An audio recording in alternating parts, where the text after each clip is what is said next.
Hi, I'm Jeff Ranke, Editorial Director of Manufacturing.net and Manufacturing Business Technology. Welcome to Security Breach. Providing a significant assist to transparency efforts in cybersecurity is the Strengthening American Cybersecurity Act, which was signed into law in March 2022.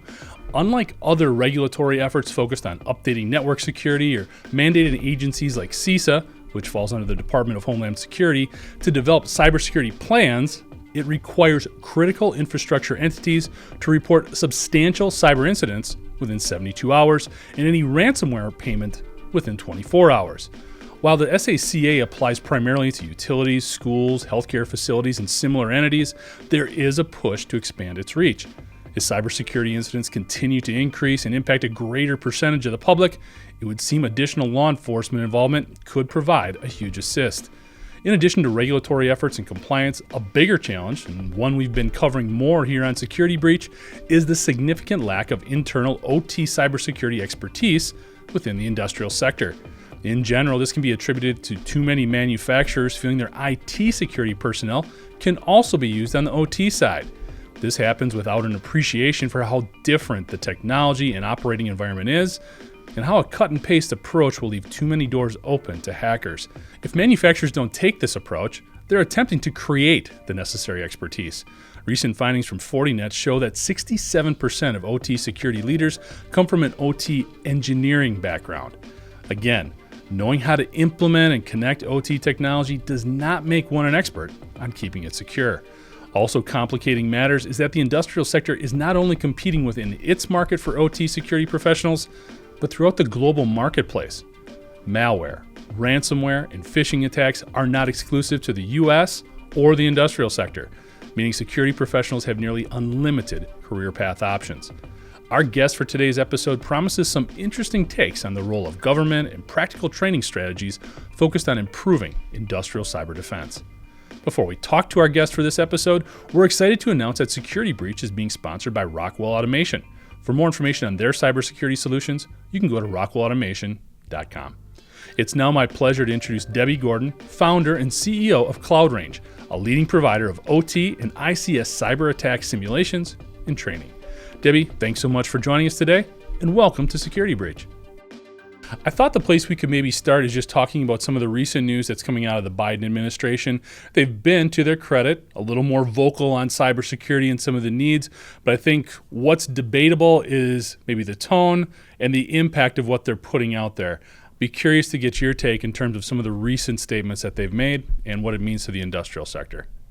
I want to commend the president for making the efforts that he has for addressing critical infrastructure and cybersecurity, because as we all know, that's something that is, there are a lot of unknowns around, especially with attacks on critical infrastructure. We hear about it, we fear it, but a lot of people don't know how that can actually go down. And so just the fact that there's a focus on it today is the first step. Now, what that focus is, I believe there's a lot of work to do. Having a framework for how cybersecurity is handled for critical infrastructure is one thing, but it's also another thing which I think was missing is the requirement for certain types of training, because technology only does some things, compliance only does some things, but training and the people that are actually defending systems need to be trained in a way that is proactive and staying on top of the possible threats on critical infrastructure. Yeah, I think it's interesting with the things that have come out. We look at either the Strengthening Cybersecurity Act, all of those things. They've talked about critical infrastructure, but they haven't really included the industrial sector in there per se, outside of utilities and things of that nature. We've heard a lot of talk about the need to expand and include manufacturing potentially within that critical infrastructure fold. What's your take? Do you think it's necessary? And have you heard anything in terms of how that's being pushed forward? Well, it's all necessary. Critical infrastructure is really anything that is critical to our lives and livelihood. So manufacturing, even food, I hate to say that food is manufactured, but we think about food production and farming, that's manufacturing. That is all very critical. And so equal focus needs to be put on that. So whether it's electricity or water or manufacturing of any type, and transportation, of course, all of those things are critical in our livelihoods. Absolutely. One of the things that caught my eye too in some of your remarks about the Biden administration and responding to some of the things that have come out lately is you called cybersecurity a life safety field.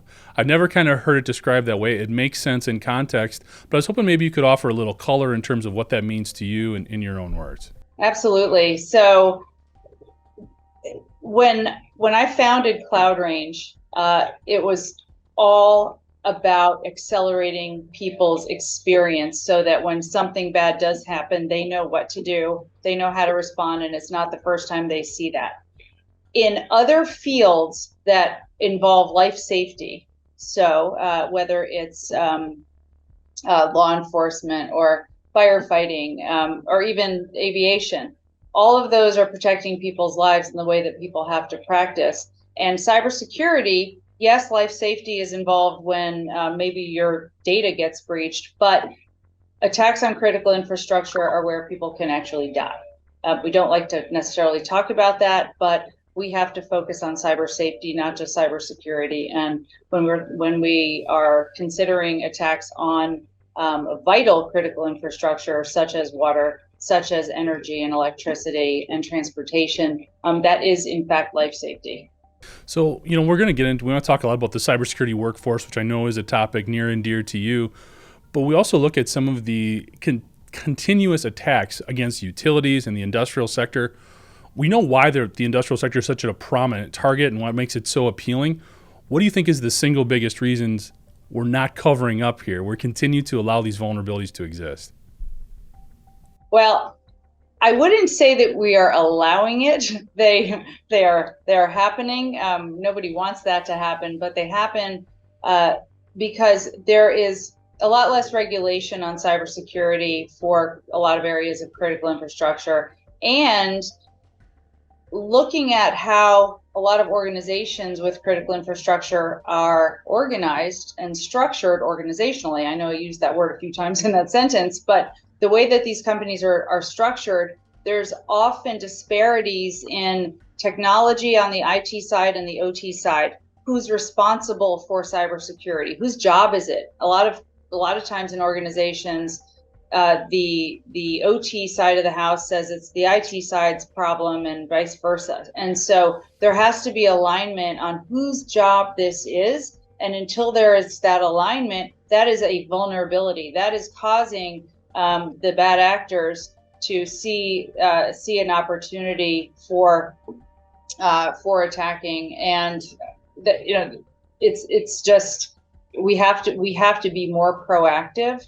And I'm very pleased to see that that's happening slowly but surely on the critical infrastructure side. But there's so many unknowns, and first and foremost, people and organizations need to understand how they can be attacked. That is one area where there has to be some knowledge and awareness, not traditional security awareness of, don't click on that phishing email, but awareness of how the bad guys can actually get in and what they can do. Because a lot of people in critical infrastructure, plant managers, for example, they might not realize that an anomaly may be a cyber attack. They may just think something's broken.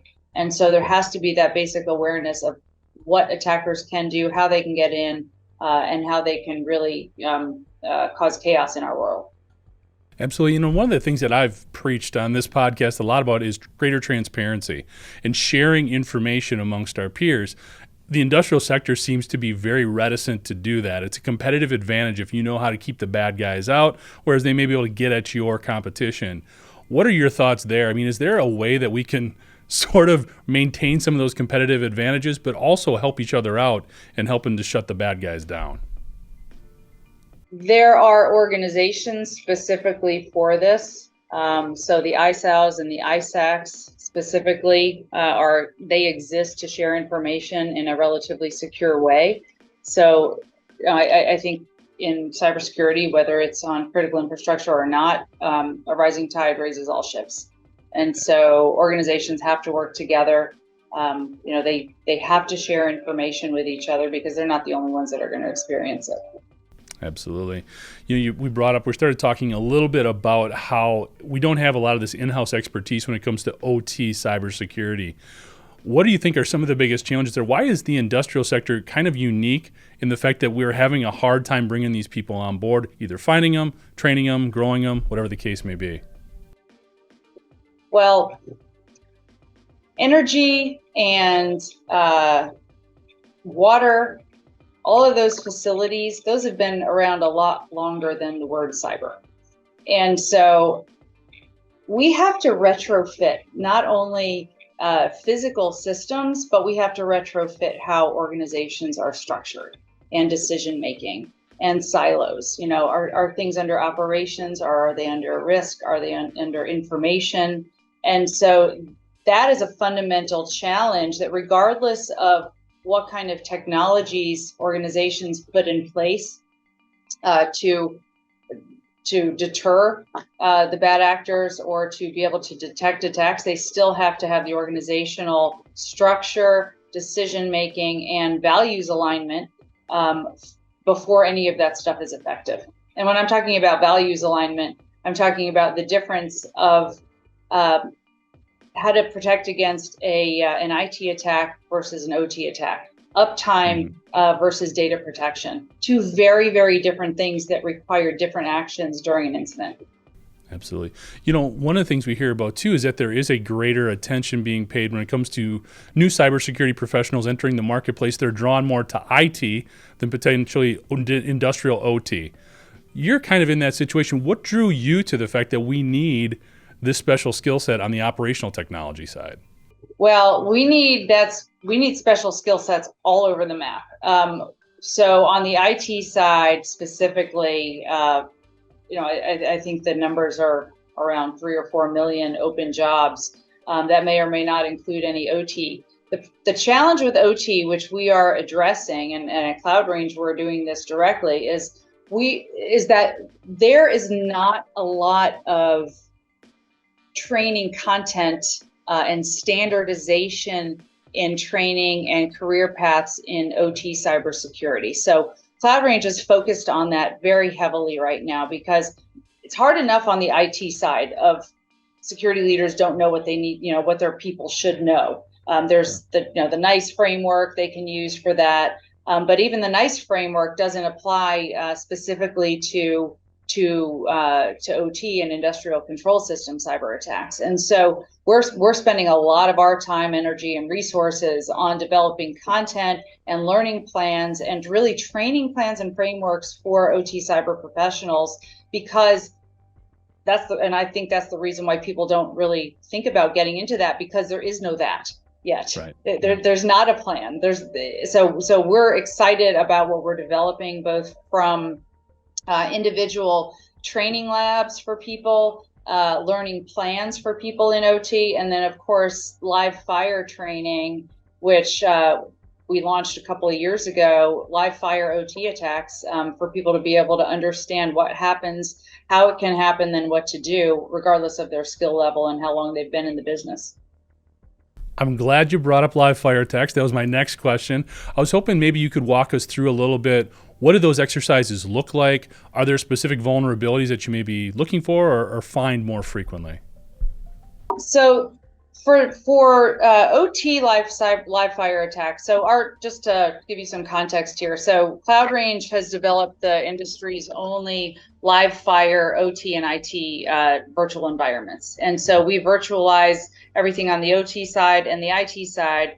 We design and script attacks that can either come through the IT side onto the OT side or vice versa. And then those attacks are met with lots of live traffic. And then the cyber defenders, those practitioners in those organizations are logged into our live fire range, which looks and feels just like what they would be looking at in real life, but it's all virtualized. And they have to be able to detect and respond to things that are really happening in it, although it is a safe and contained environment. So it's similar to how a flight simulator works. You don't want to know if you can land that plane in a storm when you're flying an actual airplane. You want to be able to know what it looks like, what it feels like, and how it's actually going to go down when it happens. So knowing what to do and how to do it are two very different things. So the live fire exercises are designed using different frameworks, different sources of threat intelligence. One example is we use the MITRE ATT&CK framework for industrial control systems. And so all the different TTPs that exist in there can be combined and turned into different scripts for cyber attacks. We have different exercises based on, if it's a derailment, if it's a chemical plant explode that could potentially explode, if it's a pipeline, a refinery. So all different sectors of critical infrastructure can have simulations associated with them using our live fire range. And that is really the only and safest way for people to be able to understand, practice, and be prepared for what's to come. In designing these exercises, do you have any attackers or tactics in mind? Maybe because that's something you've seen as people especially struggling with, or something that's been on the rise recently in terms of activity? So yes, and we're constantly developing new scenarios and new content. So the sources of that come both from different sources of threat intelligence. CISA advisories, for example, can be converted into actual live exercises, live scenarios. So instead of reading about something and just getting it anecdotally from an advisory, we're actually able to translate that into a live attack of what those bad actors may be doing, and mimic the TTP so people can see it in action and be prepared for it. And then we also take requests from our customers. So if they're in a specific industry, whether it's something that they've seen, they've heard about, something that they have gotten from an ISA or ISAC, and that they know that they're especially vulnerable to because of whatever reason, we're able to recreate that so that they can practice on that and be prepared for it in a live environment that is safe. And safety is number one. I know we talked about life safety earlier, but safety and practice is most important. Nobody should ever be practicing this stuff on a production environment. So Cloud Range is very proud to be able to have contained and safe environments where everything are closed off from the real internet. Nobody can break anything. We encourage our trainees, when they're using the range, we encourage them to explore and to if they break something, that's okay. We can reset it within a matter of minutes. If you do that on a production environment, we all know what can happen. Right. It's interesting with that being all contained within a virtual environment. I'd love to get your take just in general on a topic that we've been hearing a ton about as it relates to cybersecurity, especially with everything with the ChatGPT coming out now. Artificial intelligence, AI is just getting a lot of talk. It's creating a lot of anxiety, especially on the cybersecurity front, on how the hackers could use this in a lot of bad ways. I'd just kind of like to get your thoughts a little bit on how you see it. How can the industry be prepared for it, I guess? So, Jeff, as you're asking me that, I'm thinking, wonder what ChatGPT would say about that answer. I will not ask ChatGPT about that. Yeah. There are so many unknowns, and my view on it is that we have a lot to learn. I mean, just as a general consumer of AI, I use ChatGPT for various things, and I would say, almost every day I come up with something that I say, I can go use ChatGPT for that. And, that becomes my way of travel planning or whatever it is. So there is so much, not only do we not know, but we haven't thought about it of how it can be used. But what I will say is that the intelligence that it can provide, I think, can be equally good for the bad actors and the defenders.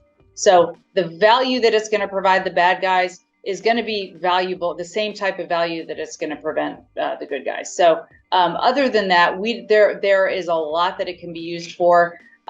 We always are of the mindset that people need to think on their own also. Even when we are doing simulations outside of AI, but just any kind of cyber attack simulations, we actually encourage people not to always use the tools that are available to them, because they may not always be available. And people need to be able to think critically, think on their own, and make sure that what they're seeing is in fact happening. And so I would say the same thing about AI. We always have to have a critical eye on things, and we can't take everything at face value. Absolutely. Another hot topic here continues to be huge concern in the industrial sector, but really for anybody, is ransomware attacks. They're evolving. They're getting a little bit unique. They're getting more targeted. I'd be curious to hear your thoughts in terms of how can we better defend against them, and what your thoughts are in terms of paying versus not, especially in the industrial sector where we need to get up and running again as quickly as we can. I'll answer the second part first. Every organization is going to have their own policies on this. They're going to have their own values. They're going to have every organization has a different cost associated with downtime or with data exfiltration, and that's really up to the organization. There are some best practices on ransomware. Many people say don't pay it. It obviously is a case-by-case basis, so I'm not really going to comment on that. But what I can comment on is preparation. Playbooks need to not only be on paper or in a document. Policies can't only be in a document; they have to be practiced. And so, ransomware isn't just about deciding if you have a company policy of whether you're going to pay or not. That's not enough. It's actually going through simulations. Many companies conduct tabletop exercises. So tabletop exercises, the most requested simulation exercise we get is ransomware, for obvious reasons. Ransomware is actually a very difficult simulation. There are a lot of easier types of attack simulations that can be done. So you don't just throw people into a security environment and say, okay, how do you deal with ransomware? There's a lot of pre-training, a lot of preparation on that road to be able to be effective at defending against ransomware, not only just preventing it, but what happens when you do it. And so what I always encourage companies is don't just do a tabletop exercise where you have to respond to having a ransomware attack, because that's a point in time where something already has happened and you have to decide what to do. You do need to do that, but before that, how do you actually detect it? How do you actually stop it from happening? And so there's obviously security awareness training. There's a lot people can do for testing, but what happens in the SOC? What is the first thing that happened before that actually becomes an incident that has to be responded to? So getting everybody together, both the technical people, the non-technical people, to understand what decisions have to be made, who makes them, and when decisions are made, not only do people need to know what to do, but they need to know how to do it. There can be instructions on what to do, and that's all well and good, but when it comes down to somebody actually doing that, they may say, I'm not actually sure where that is or how to do that. Every single aspect of it needs to be practiced, and practiced multiple times a year. No, I couldn't agree more. And one of the things you brought up earlier in our conversation was food manufacturing and the critical role that it plays. What we're seeing is a lot of attacks. There was the one recently with Dole Foods where they hit a critical part of it, especially from a supply chain perspective. So there's added pressure up and down the supply chain for people to respond to that. Have you had any personal experience there, either working with customers, setting up simulations within the range, or anything like that that targeted how we can deal with those types of situations specifically? So you're talking about attacks downstream? I would say any attack that kind of puts pressure on an enterprise to get product out the door, because you've got a retailer waiting on it, you've got distribution trucks waiting to deliver it, all that kind of stuff. Right. Well, and I mean, you use Dole as an example. There's agriculture, there's the manufacturing, there's the transportation, all the supply chain, all the logistics goes into that one, getting that pineapple out the door. So it can't be looked at in a silo. No pun intended. But all these pieces of cyber attacks aren't just about, how do we make sure that one piece of our organization that is the core, the lifeblood of that organization, how do we make sure that that's not attacked? But what about all these other pieces that can happen? I mean, think about what happened with Colonial. That wasn't just about the pipeline. It was about the gas stations. It was about traffic and toll booths and everything.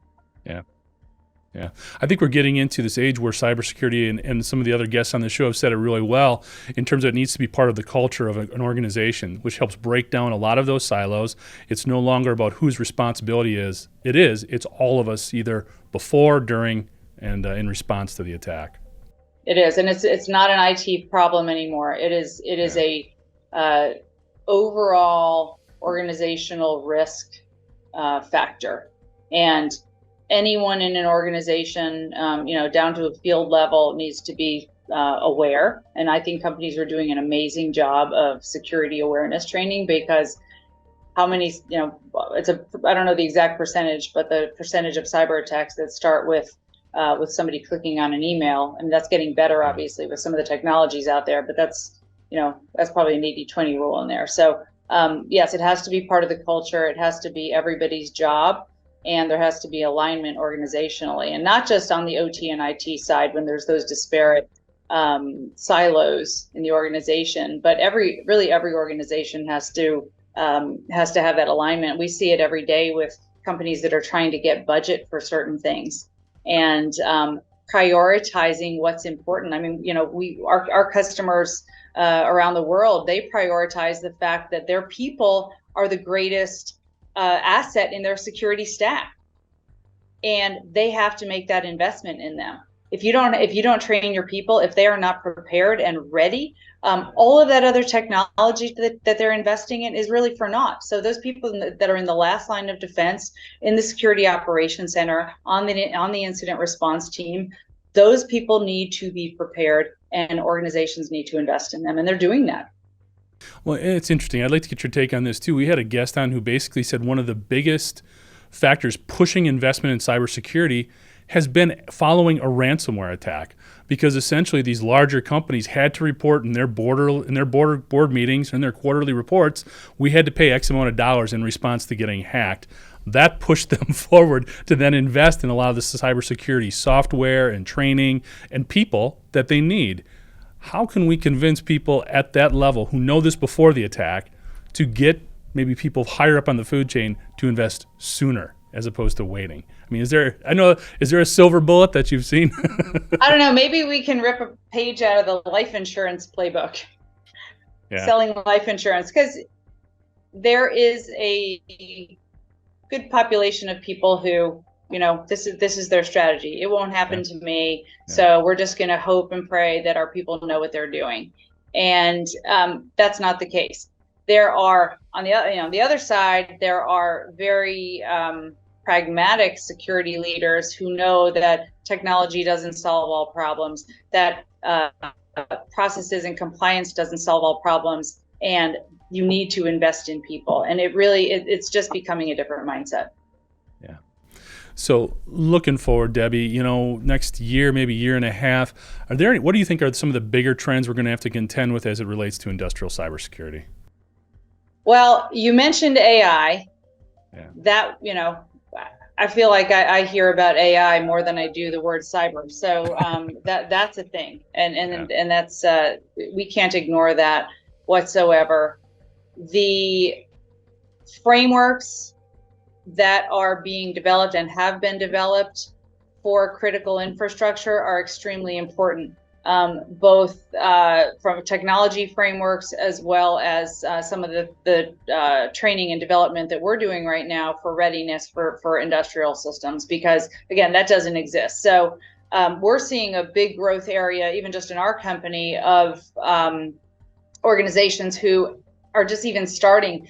Who do we need? What are these roles that we need? How do we make sure they're trained? What do we train them on? What do we train them on? At the same time that they're investing in a lot of these OT security tools as well, network monitoring, asset discovery, and things that are helping integrate both the IT and the OT side of the house.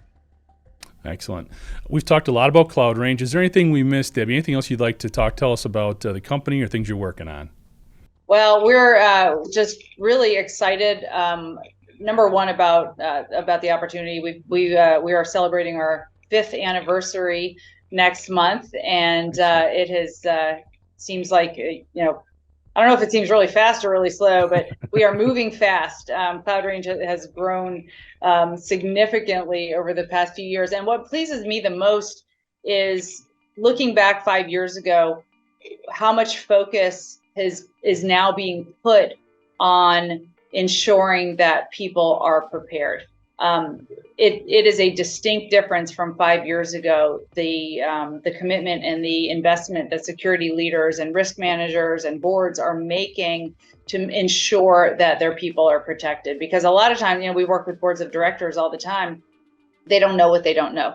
They hear something in the news and they go to their CIO or their CISO and says, "Oh my gosh, are we prepared for this?" And they don't even know what the this is, and they just want to feel confident. And so we're giving people that confidence by being able to show them metrics on how they're shrinking their risk based on improving and accelerating people's competencies to defend against cyber attacks. At the end of the day, it's about preparedness, and it's about making sure that we don't hear about something in the news.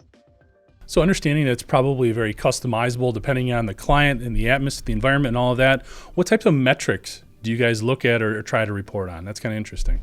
Great question.